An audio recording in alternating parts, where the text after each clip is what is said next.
Hey everyone, welcome back to another RestoreMySneakers.com video. In this episode, I'm going to be talking about the Air Jordan 1 OG style in the Celtics colorway. When pictures first leaked out of this shoe, a lot of people had mixed emotions about it. They weren't really feeling the shoe, so there was no real hype towards this shoe at all. Normally I purchase my shoes online in the morning at 5 a.m. Pacific time, but with this shoe, I actually wanted to see them in person, so I took a chance and went to the mall when they opened at 10 a.m. on release day. Luckily, I was the first one to actually ask about the shoes, try on the shoes, and purchase the shoes. And to be honest, they do look a lot better in person. So the stock laces are black laces. I think this might have been the reason why a lot of people were not feeling this shoe at all.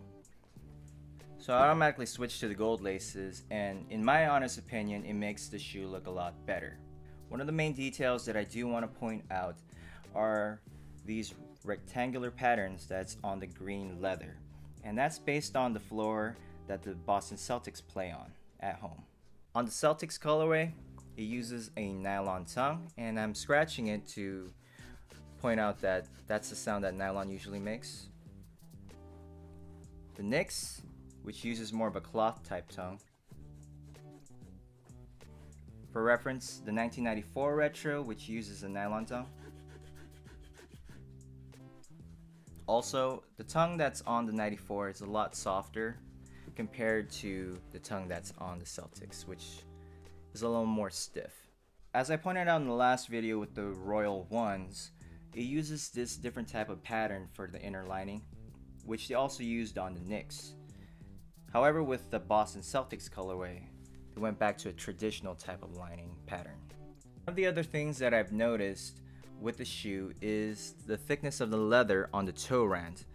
The Celtics colorway uses a thicker material for the toe rand, as opposed to the Knicks, as well as the Royal colorway. The next detail that I want to cover are the different insoles. Here I have the Celtics colorway with the traditional Nike Air going in this direction. Here I have the Royal Retros with Nike Air going this way. On the Knicks colorway, I have the Apple Head logo, the headband, and the number 7, which represents Carmelo Anthony. And finally, the 1994 Retro with the traditional Nike Air going this way. And as you can see, the fonts are different. Bit that I do want to point out are the tongue tags on the shoe. Normally this is how the positioning of the tongue tag should be. It's nice and centered. However, there are instances where it is stitched on improperly or crooked. In this case, you can actually see some of the words peek out through the top, or if the Nike Air is more closer to where that stitch is lined up. If it's something that does bother you, you may want to check your pair before walking out the door. Or if you're purchasing online, if the seller hasn't already shown pictures of it, you may want to ask for pictures of that if it does bother you. So in the last video review with the Royal Ones, I did go over some tips about the creasing that happens in the ankle and the typical creasing that happens in the toe box. But for this particular colorway with the Celtics, and this tends to happen with a lot of shoes, since the shoe does have a green color here and a white toe box, with wear it tends to leave marks around the flex points. And I have my 1994 Retros as reference. What I normally do for those marks is get a moist paper towel and wipe the stain as best as possible.